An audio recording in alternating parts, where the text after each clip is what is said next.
Om Swastiastu, perkenalkan saya Sirmauli dengan NIM akhir 209 dari program studi sarjana kedokteran. Selaku sebagai moderator pada presentasi saat ini, di sini kami dari kelompok IPL 18 izin untuk memaparkan laporan terkait dengan skenario 1 yang sudah kami diskusikan. Berikut adalah daftar anggota dari SGD kami dan fasilitator kami, dan terkait dengan penjelasan skenario-nya akan saya berikan kepada rekan saya. Perkenalkan, saya Albert Christopher Lain dengan NIM 017 dari Prodi Fisioterapi. Di sini saya akan membacakan skenario. Anak laki-laki 2 tahun dibawa ke puskesmas karena demam tinggi, muntah 4 kali, dan BAB cair 3 kali sejak kemarin. Sudah diberi norit, anak lemah, kurang aktif, tidak dapat ASI sejak 7 bulan. Hanya diberi air tajin dan susu kental manis. Orang tua berpendidikan rendah, ekonomi terbatas, berat badan 10 kilo, tinggi badan 80 cm, suhu badan 38-39 derajat Celcius. Nadi 132, nafas 32. Anak tampak kurus, rambut rontok, rewel. Gigi isi sifus dan alius atas kehitaman, molar dua bawah mengalami karies. Dirujuk ke rumah sakit. Baik, perkenalkan nama saya Niwanik Anggreni dengan NIM 230855119 dari program studi farmasi.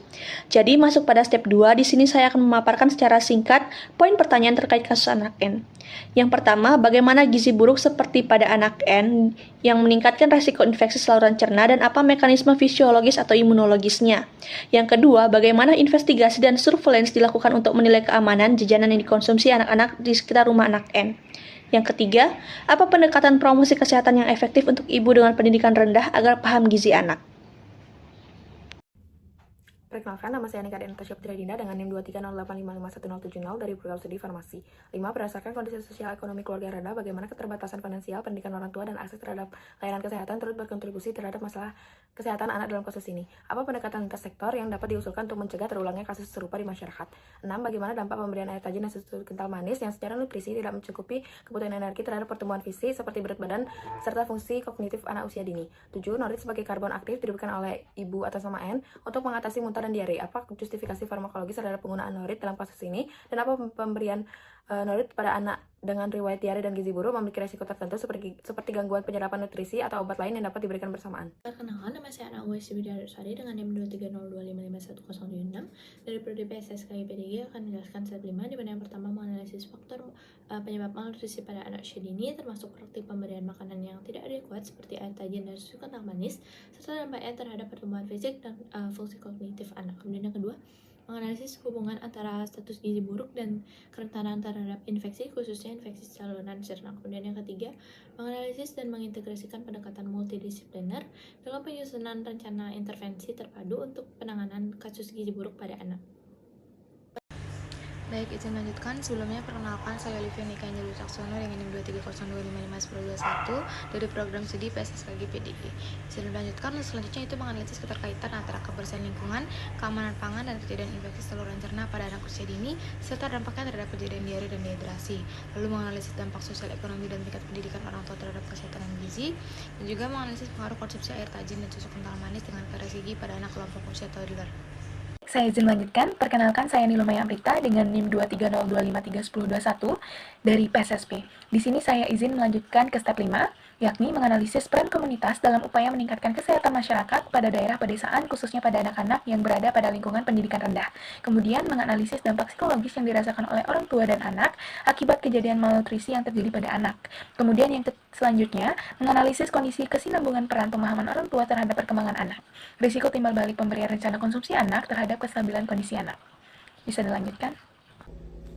Perkenalkan, nama saya Eudia Alexandra Yuwono dari program studi sarjana psikologi dengan 3 digit NIM terakhir 074. Malnutrisi pada anak usia dini merupakan salah satu masalah kesehatan yang kompleks dan berdampak jangka panjang pada kualitas hidup anak.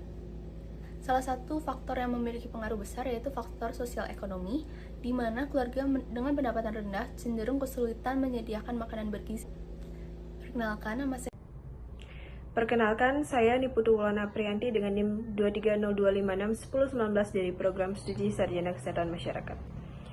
Praktik yang banyak ditemukan di masyarakat adalah pemberian makanan yang tidak adekuat secara nutrisi, seperti air tajin dan susu kental manis yang tidak cukup untuk memenuhi asupan nutrisi anak. Penggunaan bahan makanan ini seringkali dilakukan karena miskonsepsi atau keterbatasan ekonomi. Dampak yang ditimbulkan pada anak seperti stunting, berat badan kurang, hingga wasting, perkembangan otak anak menurun, fungsi kognitif, kemampuan belajar, dan daya konsentrasi anak yang menurun. Oleh karena itu, diperlukan upaya yang terintegrasi antara edukasi gizi, akses terhadap layanan kesehatan, dan intervensi kebijakan publik. Perkenalkan, nama saya Alda Tuparongan dari Prodi PSSKM dengan 3 digit NIM terakhir 071. Pengaruh malnutrisi terhadap infeksi berdasarkan sumber. Yang pertama, malnutrisi melemahkan sistem imun, membuat anak lebih rentan terkena infeksi seperti diare, pneumonia, dan campak. Dan hubungannya dua arah. Malnutrisi memperburuk infeksi, dan infeksi juga memperburuk malnutrisi. Karena tubuh butuh energi lebih, nafsu makan turun, dan penyerapan nutrisi terganggu. Perkenalkan, saya Niwayan Ayudian Cahyani dari Prodi Kesehatan Masyarakat dengan digit NIM terakhir 142. Izin melanjutkan, di negara berkembang, malnutrisi dan infeksi sering terjadi secara bersamaan. Malnutrisi menyebabkan gangguan pada sel imun seperti penurunan sel imun, gangguan produksi antibodi, serta kerusakan mukosa pada saluran cerna. Hal ini menyebabkan anak rentan terkena infeksi. Selain itu juga, kondisi ini diperparah dengan kekurangan konsumsi mikronutrien, sehingga menyebabkan anak mengalami penurunan daya tahan tubuh dan juga memperburuk kondisi anak tersebut. Baik, saya izin melanjutkan. Sebelumnya perkenalkan, nama saya Nimputu Jessica Yohanggareni dengan NIM akhir 035 dari program studi sarjana keperawatan. Yang dimana kesimpulan juga adalah malnutrisi ini sebuah lingkaran setan yang saling memperburuk suatu kondisi. Yang dimana malnutrisi ini bisa mengakibatkan sel imunitas tubuh kita itu akan menurun. Nah, ketika sel imunitas kita itu akan menurun, maka patogen asing itu akan gampang untuk memasuki tubuh kita, sehingga malnutrisi ini dapat menyebabkan kematian akibat infeksi seperti itu. Oleh karena itu, kita harus mengatasi malnutrisi ini agar anak-anak dan juga masyarakat luas itu terbebas dari penyakit infeksi lainnya. Baik, izin melanjutkan. Sebelumnya perkenalkan saya Nilo Gedira Dika Maharani dari program studi sarjana keperawatan dengan NIM 23025210444. Di sini saya sedang melanjutkan pada bagian step 7, yakni strategi promosi kesehatan dilakukan melalui pendekatan yang terstruktur dan berbasis masyarakat. Promosi kesehatan tidak hanya difokuskan pada edukasi semata, namun juga melibatkan proses advokasi, penguatan dukungan sosial, serta pemberdayaan masyarakat. Baik, selanjutnya perkenalkan, saya Nika Devitria Paraita dengan NIM 23025111019 dari program studi kedokteran umum. Bentuk dukungan ini bisa berupa pemberian informasi, motivasi, maupun bantuan langsung dalam menjaga kebersihan lingkungan dan perilaku higienis. Dukungan sosial yang baik menciptakan suasana yang kondusif bagi masyarakat untuk saling mengingatkan dan mendorong praktik hidup sehat. Baik, sebelumnya perkenalkan, saya akan mengedurani dengan 3 digit NIM akhir 069 dari Prodi PSSK. Jadi, masalah gizi pada anak itu dipengaruhi oleh kemiskinan, rendahnya pendidikan orang tua, dan kurangnya pengetahuan masyarakat tentang gizi dan kesehatan.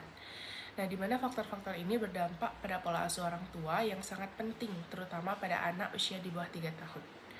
Nah, pola asuh yang baik yang dapat diterapkan itu seperti pola asuh autoritatif yang mencakup pemberian gizi seimbang dan stimulus yang tepat bagi anak. Baik, izin melanjutkan. Sebelumnya perkenalkan, saya Mira Deswita Resliana dengan 3 digit NIM terakhir 120. Saya dari program studi sarjana kedokteran.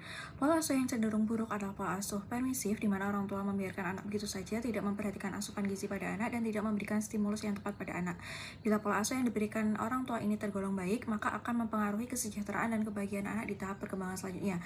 Namun ketika pola asuh yang diberikan tidak baik, maka hal tersebut juga akan mempengaruhi kehidupan anak yang tidak seimbang di masa yang akan datang. Pola asuh yang buruk ini memiliki potensi lebih besar sebagai penyebab kekurangan gizi pada balita daripada pola asuh yang baik.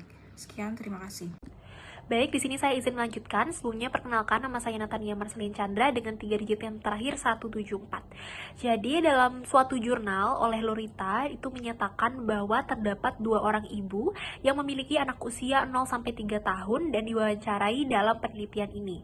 Hasil wawancara menunjukkan anak itu tidak mendapatkan stimulus yang tepat, akan mengalami dampak psikologis yang dipengaruhi oleh keadaan otak yang hal ini itu dibuktikan dengan adanya gangguan bahasa dan juga bicara yang dialami anak tersebut. Perkembangan kognitif anak itu akan menjadi tidak sesuai dengan teman yang ada seusianya.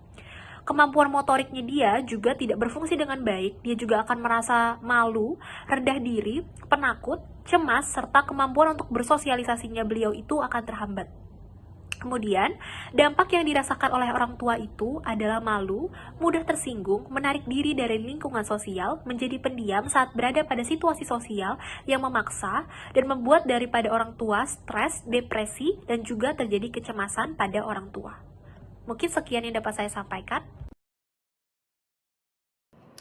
Sekian presentasi dari laporan SGD kami. Saya akhiri dengan kata terima kasih.